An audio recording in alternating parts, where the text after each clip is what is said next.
Bonjour à tous. Bonjour à tous. Ah, c'est dur d'ouvrir le matin, hein, vendredi matin. Alors écoutez, bienvenue pour cette quatrième journée de concours général agricole des chats de race. Donc c'est la première édition. Nous avons l'honneur aujourd'hui de vous présenter 3 races qui vont concourir pour les distinctions de meilleurs mâles et de meilleures femelles. Et les meilleurs mâles et les meilleures femelles seront vus ce soir afin de désigner les meilleurs de race qui eux-mêmes seront vus demain pour désigner les 3 meilleurs chats du concours général agricole. Les 3 races qui sont présentées ici sont l'American Curl,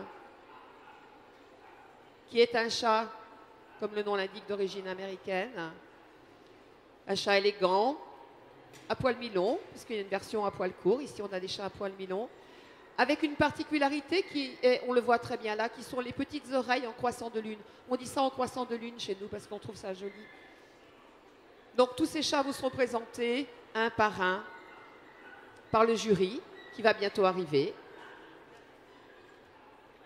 Nous avons 4 American Curl, 2 mâles et 2 femelles, ce qui va nous donner l'occasion de pouvoir décerner un prix de meilleur mâle et un prix de meilleure femelle.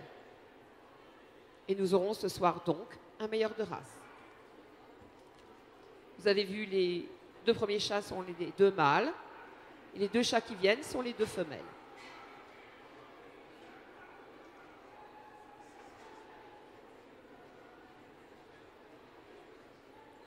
Voilà, elle a un petit peu peur. On voit bien les oreilles. Vous voyez, la tête est triangulaire, les oreilles recourbées vers l'arrière. Alors ça, c'est une mutation naturelle, spontanée, qui a été découverte aux États-Unis dans les années 60. Et les éleveurs ont trouvé que c'était vraiment sympa et une race a été créée. À côté, nous avons une race récente, très récente même. Une race, ce qu'on appelle une race native. Nous en avons 3 aujourd'hui, un mâle et 2 femelles. Il s'agit des Kurilian Bobtail. Alors, les Kurilian Bobtail, Kurilian, c'est un nom qui vient des îles Kuriles, qui sont véritablement à la limite, c'est en Russie, tout au nord, au septentrion, la limite entre la Russie et le Japon. Donc c'est une race de chat qui s'est reproduite dans ces îles de manière un peu endogène, un petit peu comme le Manx, même si c'est pas du tout le Manx, c'est une autre race de chat à queue courte, puisque bobtail, ça veut dire queue courte, et vous allez le voir sur les images. Ce n'est pas du tout le même gène qui est responsable de la queue courte que pour le Manx, mais on a un petit peu affaire à une reproduction comme ça, naturelle, une population naturelle. Et les éleveurs russes ont décidé de rendre hommage à cette race de chat naturelle. Et le Kurilian a été reconnu au début du XXIe siècle, donc c'est une race très récente. Donc aujourd'hui, et c'est une race qui est en progression constante en France. Nous avons un mâle et 2 femelles qui font des câlins. Voilà. Pour terminer, une autre race de chat qui nous vient d'Afrique cette fois-ci, d'Afrique du Nord, d'Égypte. Il s'agit du mot égyptien, le mot Mau, M-A-U, signifiant chat en arabe. Et c'est une race, l'objectif de cette race était de reproduire les chats que l'on voit sur les bas-reliefs égyptiens. Vous savez, les scènes de chasse où on voit des chats sauter comme ça. Donc un chat élégant, musclé. On le voit très bien sur celui que vous avez sur l'écran, avec une robe caractéristique, des petites mouchetures, des spots qui ne doivent pas être alignés, qui doivent être rangés de manière aléatoire, et des yeux très, très, très caractéristiques. Les mots, on les reconnaît parce que là, vous avez effectivement ce qu'on appelle des black silver spotted, mais vous avez aussi des smokes, on le verra. Vous avez un brown spotted qu'on appelle bronze, mais on reconnaît toujours le mot à ces yeux très particuliers qui sont verts. Et on les dit vert de groseille à maquereau. Alors attention, le groseille à maquereau, c'est une groseille verte, jaune-verte, c'est pas une groseille rouge. Voilà, notre jury peut rentrer, je crois. Hein. Alors, jury de choc, composé, on peut les applaudir, Parce que nos chats, ils n'aiment pas trop la musique, mais ils aiment bien les applaudissements. Et notre jury aussi. Composé de 2 juges LOF. Le LOF, c'est le Livre officiel des origines félines, qui est une association loi 1901, créée par le ministère de l'Agriculture depuis 1996, pour l'émission des pédigrés des chats de race et la gestion des races félines. Donc nous avons 2 juges, Monsieur Fabrice Calmès qui commence à s'approcher des chats, et Madame Pascale Portelat qui peut lever la main. Voilà, c'est elle. Alors pour être juge de chat, ça ne se fait pas en 5 minutes, il faut à peu près 10 ans pour faire un juge toute race. Il y a toute une formation. Il faut d'abord avoir élevé des chats, ensuite il faut avoir participé à des expositions félines, aussi bien en tant qu'exposant qu'en tant qu'organisateur. Et puis après, on a des examens pour être élève juge, et puis après, on a des examens pour être juge. On considère qu'il faut 10 ans pour faire un bon juge toute race.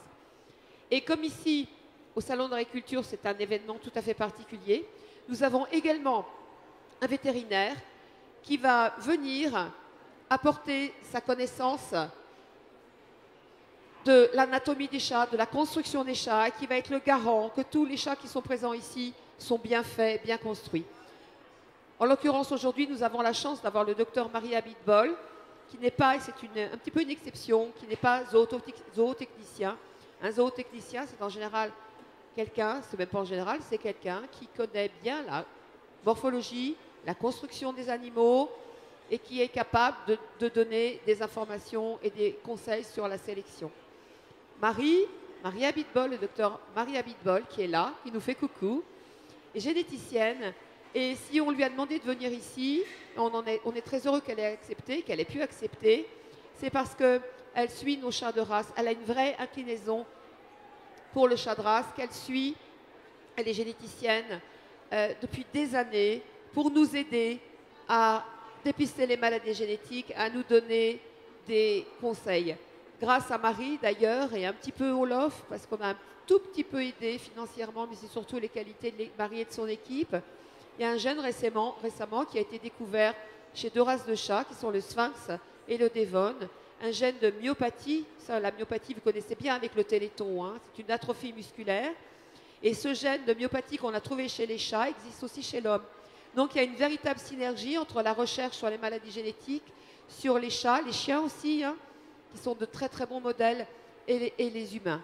On a une convergence de la science pour aider les espèces.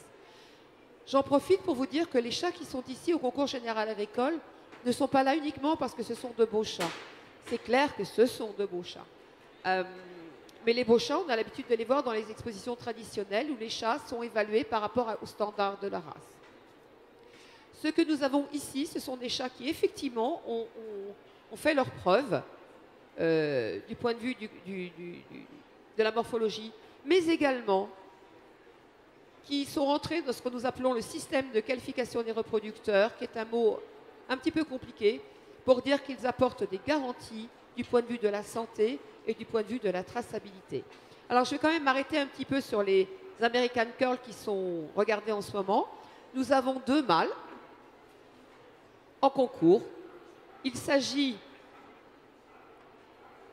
du numéro 121 qui s'appelle Glerock ex Infernulo, qui a été élevé par monsieur Slavomir Cieslak et qui est la propriété de madame Delphine Augras.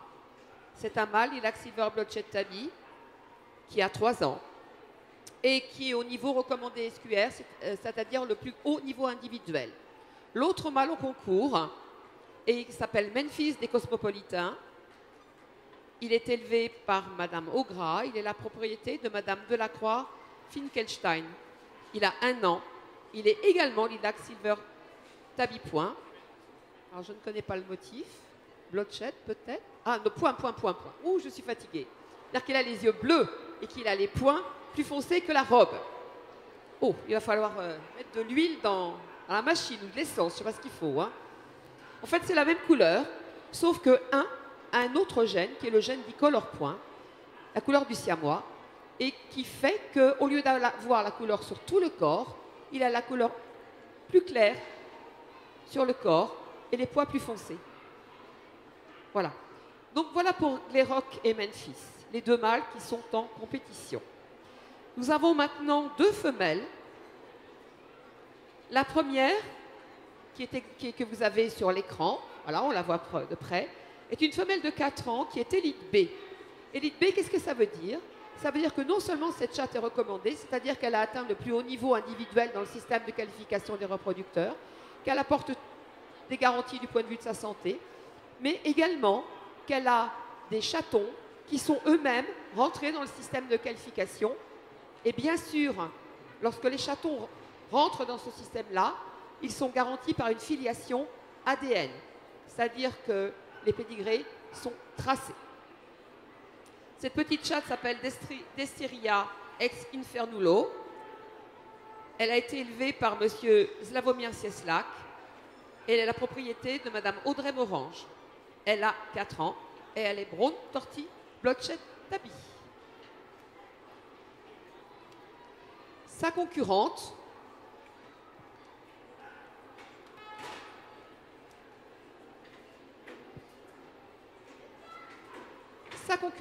est le numéro 124. C'est une petite femelle également recommandée, comme les mâles. Elle s'appelle Nori of Little Cutie. Elle a été élevée par Madame Valentina Gulaeva et elle est la propriété de Madame Delphino Gras. Donc elle a 4 ans, elle est chocolat, tortille, peut-être tabi. Donc les juges, en ce moment, sont en train d'examiner les chats par rapport à leur standard. Le standard, c'est la description idéale, le texte de référence de la race. Et puis, bien sûr, ils vont ensuite les évaluer l'un par rapport à l'autre. Et ils vont pouvoir assez vite, je pense, mais je crois que la qualité est élevée. Hein? Voilà, c'est ça. C'est ça. Je ne les touche pas, je les vois de loin, mais je vois bien que c'est joli, joli, joli. Donc, il va falloir choisir entre ces deux mâles. Le jury est en train de se concerter. C'est un jugement, contrairement en exposition, où toutes les informations sont données sur les chats. Tout est officiel. Si vous allez sur le site du LOF, LOOF, vous pourrez voir tous les concurrents en compétition. On n'en est plus, on ne juge pas dans l'anonymat. Tous les chats qui sont là ont atteint un très haut niveau et le jury se concerte. C'est une décision collégiale. Je pense que ça va se juger à des points de détail.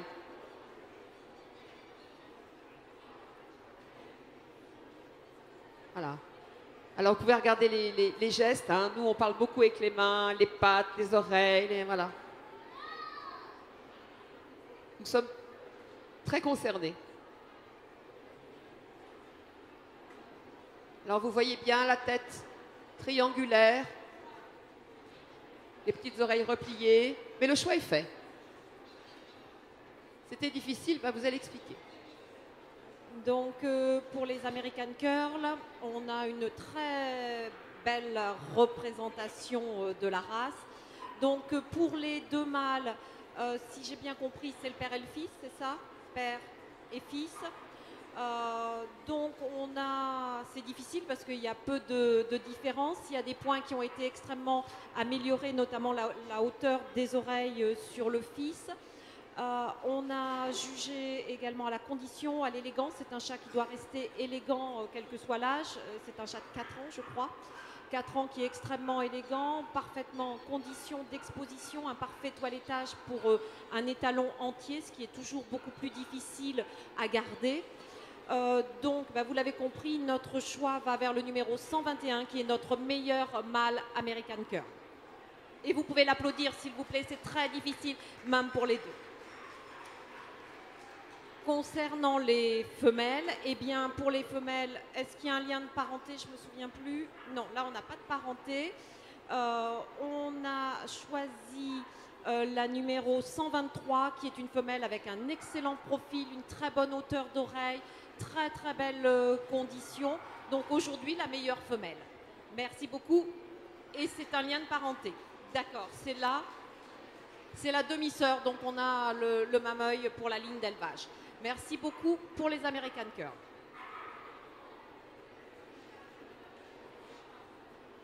Les juges vont maintenant aller vers une autre race très différente. Voilà, si vous pouvez faire un tour, où vous restez, Faites un tour pour permettre aux visiteurs de bien voir les chats. Vous pouvez rester également. Suivant. Alors là, on voit très bien la morphologie du Curilian bobtail. Donc c'est un chat avec une tête plutôt dans le triangle, un profil doux, un corps quasiment trapézoïdal. On le voyait très très bien sur le premier chat.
Voilà, nous avons vu le mâle tout à l'heure, mais je vous parlais de cette femelle. Femelle, comment je le sais? Parce qu'elle est tortille, les tortilles sont toujours des femelles.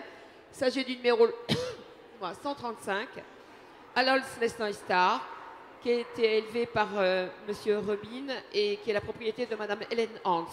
C'est une femelle blonde tortille peut-être tabby de 2 ans, niveau recommandé. Auparavant, nous avions un mâle blonde maquerelle tabby et blanc,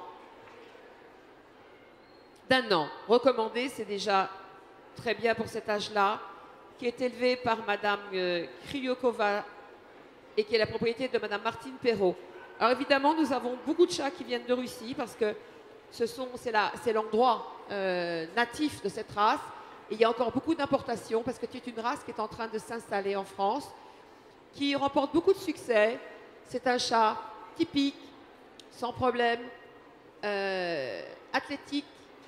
Il y a une fourrure mi-longue, ça existe avec une variété à poil court, une variété à poil long.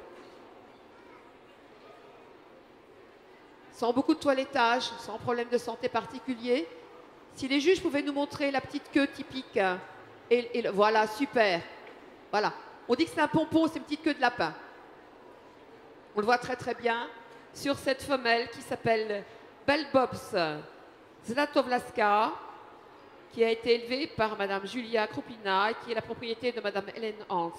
Elle a 1 an et elle est niveau recommandé. Donc les juges vont devoir choisir entre les 2 femelles, puisque le mâle étant tout seul, il ne peut pas prétendre à la distinction de meilleur mâle, mais s'il est jugé de mérite suffisant, il reviendra ce soir pour le prix du meilleur de race. Donc nos amis les juges, là encore ça discute, hein. Vous voyez que c'est pas simple.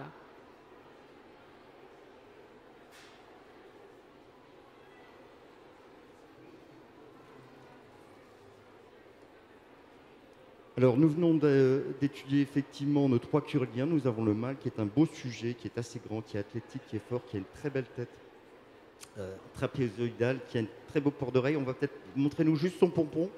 Alors, le pompon, on est sur une queue entre 3 et 8 cm, avec un très joli pompon. Il a une très belle fourrure. Donc, c'est le mâle que nous retenons pour cet après-midi. Nous le retenons pour cet après-midi pour la finale entre des Curiliens. Et puis, nous avions 2 femelles. Le premier sujet qui est présenté ici devant vous, avec un tout petit pompon, mais qui est très bien posé, un corps assez solide, une très belle tête dans la rondeur, un très beau profil, un beau port d'oreille. Encore une fois, la spécificité, la queue est d'une bonne longueur, avec un beau pelage qui donne bien ce pompon. Et puis notre 3e candidate, c'est une jeune femelle, la 136. Vous voyez son corps extrêmement, extrêmement élégant, sa ligne du dos qui est bien posée avec les pattes arrière qui sont plus hautes que les pattes avant. Et on voit bien là le magnifique pompon qui est absolument typique de la race. Et donc c'est la numéro 136 qui est retenue comme meilleure femelle de la race Curilian Bobtail. Elle est vraiment très très typique avec une belle tête et elle est très très prometteuse. Donc les deux sujets, le 134 et le 136, se retrouveront en fin d'après-midi pour la suite de la compétition et la définition du meilleur de race. Merci, bravo. Bravo, vous pouvez les applaudir très fort. Donc nous reverrons le numéro 136 et le mâle est sujet de les juges, je ne sais pas si ça a été dit, le mâle pourra revenir également pour le meilleur de race. Maintenant, nous partons en Égypte, le chat des pharaons, le chat des bas-reliefs, le rêve. Voilà, ça c'est le travail des éleveurs. On a beaucoup de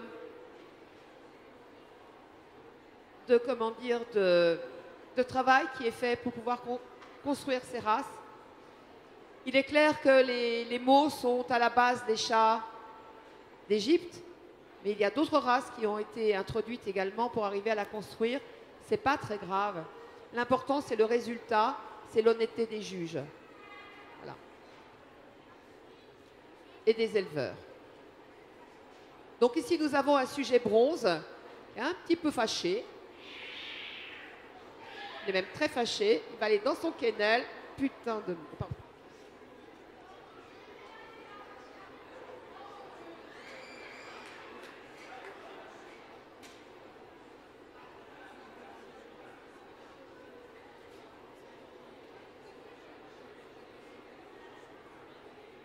Ah ben, c'est les choses qui arrivent. On va laisser Monsieur Boucher récupérer son chat tranquillement.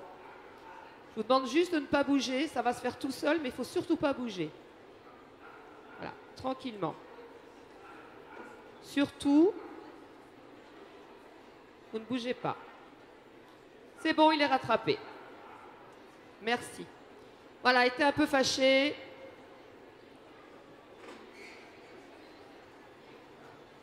Tout va bien. Donc, ben, nous avons perdu un concurrent, évidemment, parce que ça a mis de l'animation. Vous voyez que l'éleveur hein, n'est pas rancunier. Hein, le petit cœur a battu quand même un peu fort. Je crois même que j'ai dit un gros mot. Voilà. Ben, tant pis, hein, j'ai dit un gros mot. C'est pas grave. Ça arrive. Il est très important. Ici, les chats, parfois, sont des chats qui n'ont plus l'habitude d'aller en exposition. Ils sont qualifiés parce qu'ils ont atteint un très haut niveau, sont des chats adultes. Et ils sont quand même dans un milieu qui n'est pas extrêmement facile. Donc, ça montre bien que pour pouvoir atteindre le plus haut niveau, le plus haut sommet, il faut non seulement que le chat soit de très bonne qualité du point de vue du standard, mais qu'il apprécie d'être là. Donc, nous allons parler du suivant.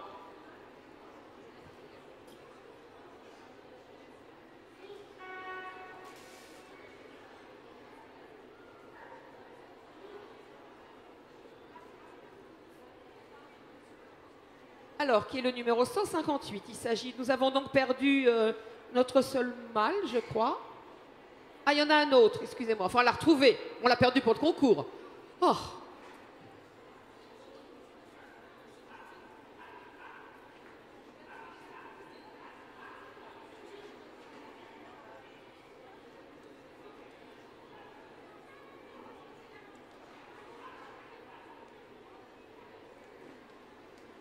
Continue.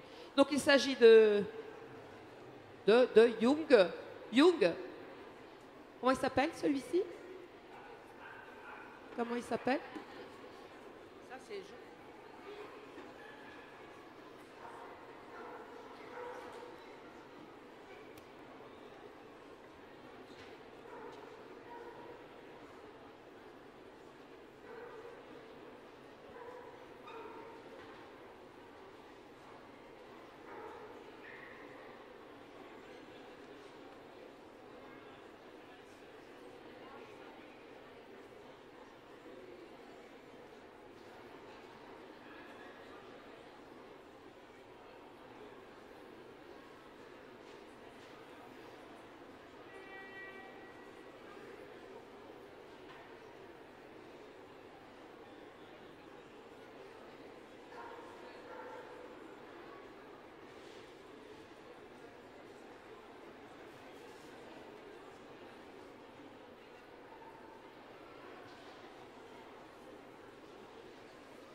Voilà, on va peut-être finir à arriver notre concours de beaux égyptiens. Hein. Bon, c'est un peu perturbé, les risques du concours, mais tout va bien, tout est sous contrôle.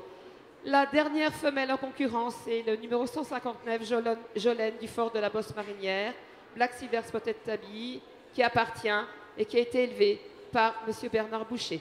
Cette femelle est recommandée et elle a 4 ans. Voilà, alors vous voyez, si on peut voir le mot, hein, voilà, là, ça réconcilie tout, hein, les câlins. Est-ce qu'on peut montrer les câlins? À côté, le gros câlin. Alors parfois, nos chats mâles, pour ceux qui connaissent les chevaux, ils se comportent un peu comme des chevaux, hein, comme des étalons. Voilà.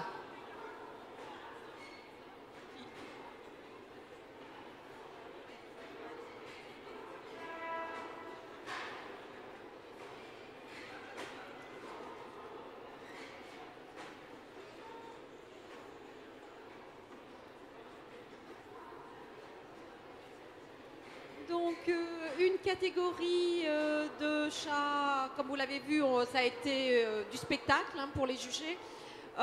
Bien évidemment, il faut se remettre dans le contexte, hein, quelle que soit la race, ce sont des chats qui vivent à la maison, le salon de l'agriculture avec tout ce monde autour, c'est quand même spécial. Les caméras très très proches, ça stresse énormément.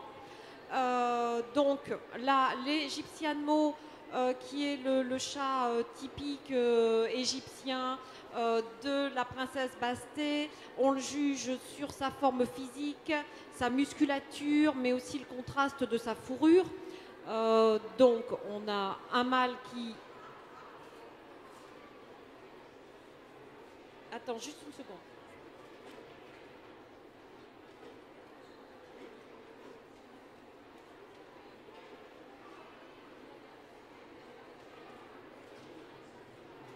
Donc par le numéro 158 est notre meilleur mâle Egyptian Mo et vous pouvez l'applaudir.